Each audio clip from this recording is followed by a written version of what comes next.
orgullosa por esas palabras tan estimulantes, en realidad me llegan muy hondamente. Perdón, Y ante todo, el sonido está como... No se oye. ante todo quiero agradecer, ¿se oye? No, no con el micrófono. ¿Ah, sí? Sí. ¿Sí? No. Ah, bueno. Ante todo quiero agradecer a la doctora Beatriz Otero Castro, directora general de la Biblioteca Departamental, a la doctora Ángela María Aristizábal Arcila, directora de Extensión Cultural, a la doctora Adalgisa Charria y al grupo Mujeres en Red. Y por supuesto a la excelente presentadora y amiga Gloria María Medina, poeta, muy buena además. Bueno, ya lo que vamos a hacer esta tarde, Gloria lo dijo, lo explicó, y entonces yo recuerdo que la poeta colombiana Ángela Hoyos Guzmán dijo en alguna oportunidad que en un mundo donde la cultura estaba hecha en torno a una institución tan patriarcal como el lenguaje y sus voces, es necesaria la presencia de la hembra. Yo diría que es indispensable la presencia de la mujer, porque la poesía, como todo lo que nos identifica y en este caso nos dignifica, debe presentarse a plenitud. Lamentablemente en Colombia, yo diría que en el mundo, pero como Colombia es lo que nos interesa en este momento, la poesía sigue teniendo rostro masculino, cuerpo masculino, divulgación masculina y reconocimiento masculino. Y mientras el aporte muy valioso de la mujer al panorama poético de Colombia no sea analizado con equidad, con inteligencia, sin mezquindad, lo que tendremos es un resultado, una verdad a medias, un solo ojo, una sola pierna, un solo brazo. Y esto no solamente en nombre de la política de género, no, es que para analizar, para presentar inclusive internacionalmente una conclusión en la que se pueda confiar, es necesaria una dosis de pragmatismo, de objetividad. Y lamentablemente a las mujeres de Colombia que escribimos poesía nos ha tocado muy difícil, porque los señores, lamentablemente, no sé por qué consejas antiguas, por qué rémoras ancestrales se resisten a aceptarnos en un plano igual. Las 4 poetas que vamos a tratar de desdoblar hasta donde no sea posible, yo las llamaría voces insurgentes, no porque sean las únicas poetas de su generación. Antes, con y después de ellas, ha habido un aporte muy significativo, muy importante y muy valioso de la mujer en la literatura colombiana. Lo que sucede es que hay que situarlas en su contexto. Las 2 vivas, que son Dora Castellanos y Maruja Vieira, son nonagenarias. ¿Ya? Si Matilde Espinosa viviera, tendría alrededor de 101, 102 años. Y mantenerse en ese tiempo en un país machista, en un país confesional, como era más que ahora Colombia, pues es un valor. En un mundo que sigue empeñado de manera, yo diría que muy torpe, en reducirse a una visión masculina, tratando de colonizar lo que a todas y a todos nos pertenece.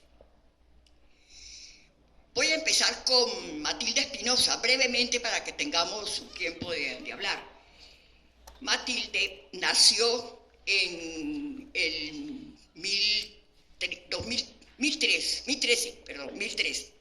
Claro que una fecha exacta del nacimiento de Matilde no se tiene, porque ella siempre guardó ese dato con mucho celo, con muchísimo cuidado, pero por ahí anda. Si viviera, tendría aproximadamente 101 o 102 años.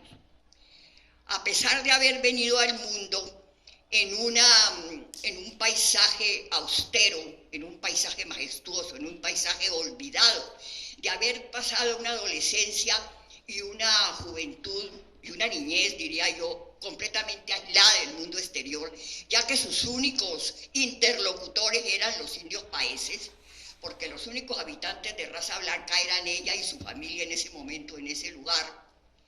Siempre tuvo presente que era un ser con derecho a la esperanza y al respeto. Ya lo dijo, no vengo de los valles hondos ni de las playas sonoras. Vengo de las montañas azules y las espumas violentas.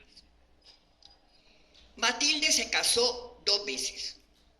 La primera con Efraín Martínez, un pintor muy prestante de esa época, padre de sus 2 únicos hijos, Manuel José y Fernando Martínez Espinosa, ambos nacidos en París y fallecidos trágicamente.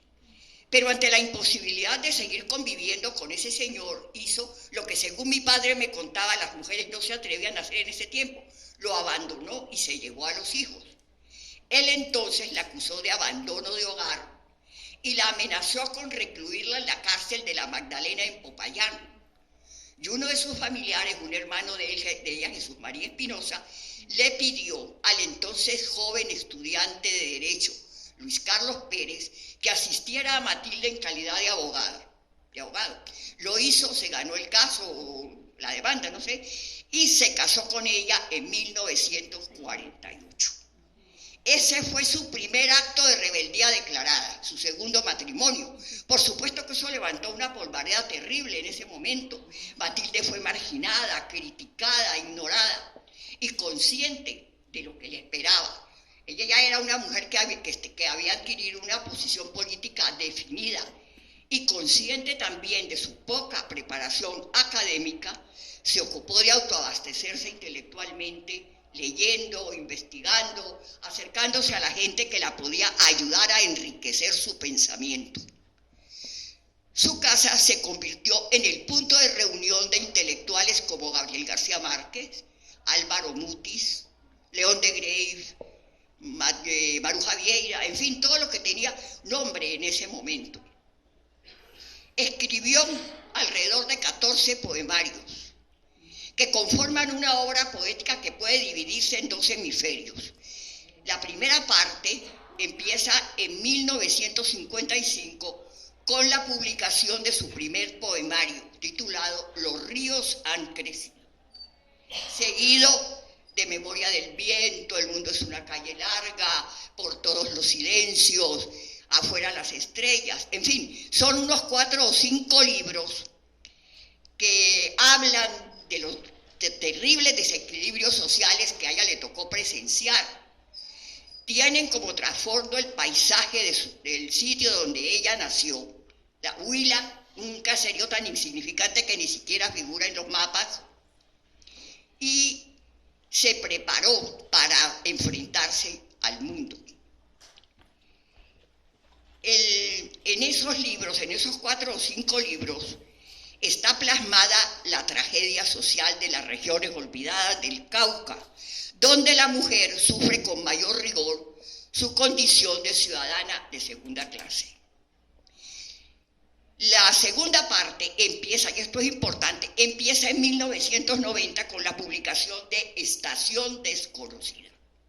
Le sigue La mano en la sombra en el muro, La ciudad entra en la noche, Los héroes perdidos, que es un libro dedicado a la memoria de su hijo mayor, asesinado en Popayán en unas condiciones que todavía no se han podido aclarar. Allí Matilde sigue siendo una voz de denuncia, una voz que dice lo que pasa, lo que sucede. Así conforme en los primeros libros dijo el drama del indio, porque el gran protagonista de los primeros libros de Matilde Espinosa es el indio de ese tiempo, un indio, un personaje explotado, miserable. Ya lo dijo en su poema Éxodo: prendidos de los montes y la niebla, como racimos que engendró la noche, adelgazan su sombra en el camino, de sollozo en sollozo, de pregunta en pregunta. A continuación y después de la publicación de Estación Desconocida, su manera de escribir poesía, su estilo, su lenguaje cambian sustancialmente. Lo que va de 1990 con la publicación de Estación Desconocida hasta uno de tantos días, su último poemario publicado en el 2007, es un cambio total en su estilo, en su manera de pensar y escribir. Sigue siendo una voz testimonial, de denuncia, una voz frontal, pero se ensancha para concentrar, para albergar temas diferentes. Con una voz que no conoce fronteras, una voz polisémica, una voz madura, incluyente, universal, que la ubica entre los poetas más reconocidos de Colombia. Cuando Matilde Espinosa empezó a escribir, el mundo asistía o se estremecía con cambios radicales, influidos por la Revolución Rusa del 17 y por los manifiestos surrealistas de André Breton. Hubo cambios totales en el mundo en todos los aspectos y entonces el arte se tuvo que acomodar a las nuevas exigencias. Era después de la Segunda Guerra Mundial. En esa marea de luces y sombras encontradas, empezó Matilde Espinosa a escribir. Y su escritura, por supuesto que pisaba muy lejos de lo que entonces se consideraba hilo conductor de la lírica femenina en Colombia. Su verso sacó a flote, como ni siquiera los hombres se atrevían a decir, la carga social y biológica que soporta la mujer en el mundo. Denunció todo lo que sucedía en esas regiones olvidadas que ella las conocía muy bien. Y fue el salto que necesitaba la poesía femenina colombiana para actualizarse y para ser tenida en cuenta y para ser respetada. Está considerada como la precursora de la poesía social en Colombia y fue una de las primeras simpatizantes del Partido Comunista Colombiano, no militante, fue una simpatizante del Partido Comunista Colombiano. Serían necesarias muchas páginas, mucho tiempo, para decir con propiedad lo que significa la poeta de vanguardia y la defensora de derechos humanos que fue Matilde Espinosa. Cómo luchó por el establecimiento del voto femenino en Colombia, cómo participó hombro a hombro en los movimientos populares cuando hacerlo era una aventura más peligrosa que ahora. Y sobre todo, cómo habló y procedió con criterio propio cuando a sus contemporáneas se les iba la vida entre la soledad, el miedo y el silencio. No escribió solo poesía social, le cantó bellamente a las emociones del corazón humano, al amor, a la soledad, a la ternura, al dolor. Tiene un poema muy corto, son 5 líneas que se titula Amor, que dice así: una sola palabra detenida en el aire, viva en el alba, agónica en la tarde. Una palabra, una sola en el secreto corazón del aire. Ahora vamos con Meira del Mar, nacida en Barranquilla, dicen algunos que en 1921, otros dicen que en 1922, y fallecida en esa misma ciudad en marzo del 2008. Se llamaba Olga María Chams El Hach y era hija de padres libaneses. Cuando la poesía de Meira irrumpió en Colombia a mediados de los años 40, apareció con ella la plenitud del estilo, la musicalización del sonido, la aristocracia del lenguaje y el estilo poético. Coincidió con la aparición del grupo de Piedra y Cielo, y por eso intentaron vincularla al principio con ellos, pero no se pudo. Lo que escribía Matilde era muy distinto a lo que hacían ellos, no mejor, distinto, y siguió conservando su identidad. Fue una mujer que tuvo muchísimos reconocimientos. Era miembro de la Academia Colombiana de la Lengua, doctora en letras, doctora honoris causa de la Universidad del Atlántico, premio de poesía nacional, Premio Nacional de Poesía, y muchísimos otros reconocimientos. No tiene una obra poética muy vasta, pero toda su poesía tiene una característica, es pareja, desde el primero hasta el último poemario, que eso es extraño, eso es raro.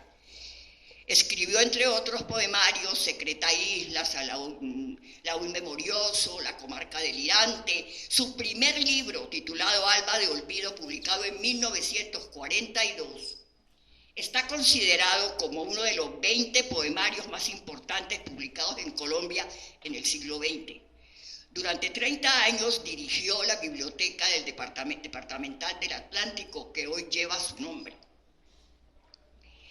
A pesar de haber recibido todos los honores a que puede aspirar un poeta en Colombia, Fue una mujer sumamente sencilla, cristalina, transparente, que tuvo un sentido muy específico de las proporciones y supo mirar siempre con mesura y sobre todo con inteligencia y humildad cómo era acogida su poesía por el catedrático y el ignorante, por el analfabeta y el académico, por el viejo, el joven, en fin.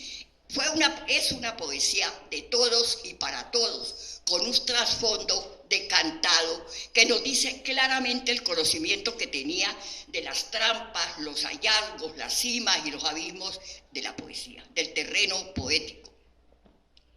Meira, por encima de todo, fue un gigantesco ser humilde.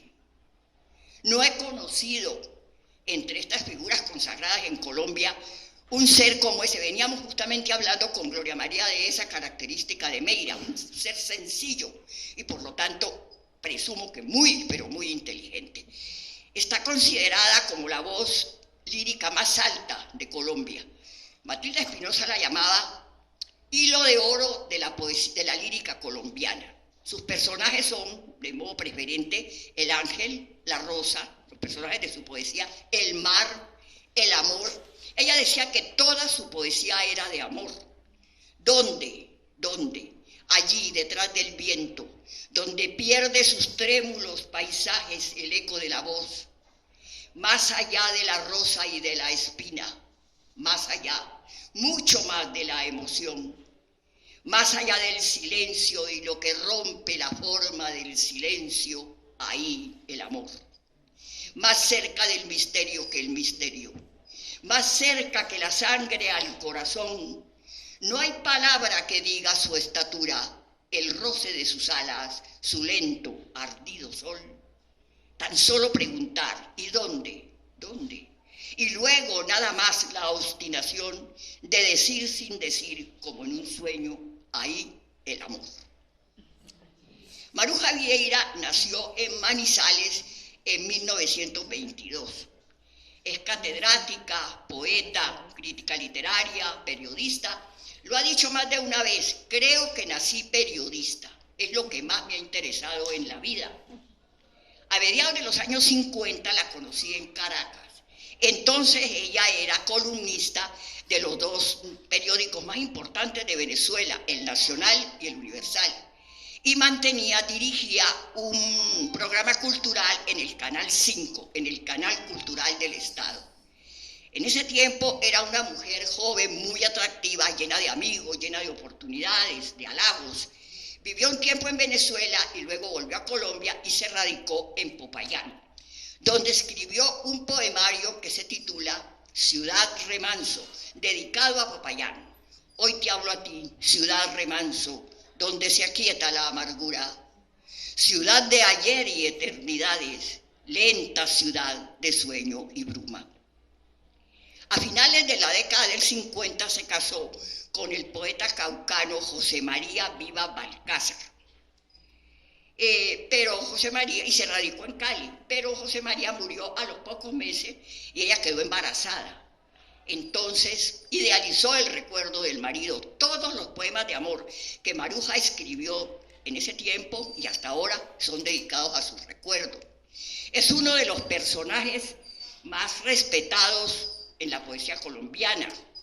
Un estudio de la literatura y sobre todo de la poesía colombiana estaría incompleta sin su nombre y sin el aporte que puede dar su gran conocimiento de la Colombia histórica y literaria. Le canta al recuerdo de José María así: todavía la frágil quemadura de una lágrima rompe la luz del árbol. Todavía cerca del corazón se detiene la vida cuando te nombra alguien. Todavía rueda el mundo al vacío desprendido y errante. Todavía no encuentro las palabras para decir la ausencia de tus manos. Todavía te amo. Y Dora Castellanos nació en Bogotá en 1924. En 1980 fue la primera mujer en acceder a la Academia Colombiana de la Lengua. Y entre 1948 y 1961, 13 años, se desempeñó como agregado cultural de la Embajada Colombiana en Caracas. Allí la conocí. Dora Castellanos, aparte de su estupenda obra poética, está reconocida como la gran trabajadora del idioma. Yo no sé todavía, pero hace algunos años me decía que cuando ella entraba a la ducha a bañarse, ya había pegado de la pared del baño unas cuantas palabras sacadas del diccionario con el significado enfrente para memorizarlas. Es una pasión, ella es la gran administradora del estilo, la gran trabajadora de la palabra, la mujer más entusiasta y constante, porque ya Dora tiene 90 años. Cree fervientemente en el poder de la palabra rítmica. Ella sostiene que la poesía debe obedecer a cánones, a leyes, a normas. Tiene verso libre, pero casi toda su obra está hecha con versos rimados y medidos. Está considerada por algunos críticos como el poeta vivo más alto de Colombia. Tiene una obra literaria muy vasta, 30 poemarios publicados, entre los que están Clamor, Verdad del Amor, Alguien pasa, Zodíaco del Hombre, Con luz de tus estrellas, que es un libro dedicado a Colombia y Venezuela, Bosque de niebla, A cuerpo de rey, en fin. También su obra está compuesta por obras de teatro, crítica literaria, artículos periodísticos, y eso ha sido traducido a varios idiomas. Durante mucho tiempo fue una viajera constante representando a Colombia en foros internacionales muy importantes. Tiene un soneto que a mí me llamó la atención y por eso se los traje esta noche. Pertenece a un libro que lo publicó hace unos 8 o 10 años que se llama A cuerpo de rey, y está dedicado al cuerpo del hombre, no a la añoranza del amor, ni al amor idealizado, no, es al cuerpo del hombre en el momento del amor. Me llama la atención porque pues no es lo común. El soneto se llama Furor de Zarpa. Vamos a ver si... Furor de Zarpa, y pertenece a un libro que se llama A cuerpo de rey. Tu cuerpo tan elástico y felino, rodeador de la noche en la espesura, entre las sombras su pasión fulgura, sus pasos cautelosos adivino. Vivos de fiero amor como candela, tus ojos fosforecen al acecho. Se ensordecen los golpes de mi pecho si tu cuerpo de félido se encela. Eres mi tigre blanco de Bengala, furor de zarpa, suavidad de ala, que sabe mi locura ensoñadora. Imaginando un bosque de alegría, eres entre la noche y en el día el tigre que me caza y me devora. Y así son todos los sonetos que forman ese libro, son como 30 sonetos. Y ella, como les digo, no canta lo que pasó, no, ella define el cuerpo del hombre con un erotismo muy sutil y magistral, lo glorifica, le canta. Yo creo que este libro, A cuerpo de rey, exige un poco de valor para que una persona de esa edad y en ese contexto se atreva a decir lo que Dora dice allí. Además, es una demostración de la libertad que deberíamos tener las mujeres cuando hablamos de ciertos temas que en labios femeninos son todavía urticantes para una parte de la sociedad colombiana. Además, es una prueba del poder casi gráfico de la palabra cuando vibra pulsada por la versatilidad del poeta. Estas 4 mujeres tienen algo en común: el haber hecho de la poesía un trabajo diario, constante, con devoción ejemplar. Cada una en su telar hila el poema a plenitud o defendiéndose, soportando con estoicismo y con valor las arremetidas que no faltan en una cultura patriarcal como es la nuestra. Son voces atemporales, no envejecen, como no envejece lo que pertenece a la dimensión más alta del espíritu y la palabra. Matilde Espinosa, Meira del Mar, Dora Castellanos y Maruja Vieira. Además, quiero destacar la forma como cada una de ellas describe al amor. Es el mismo tema, pero cada una a su manera.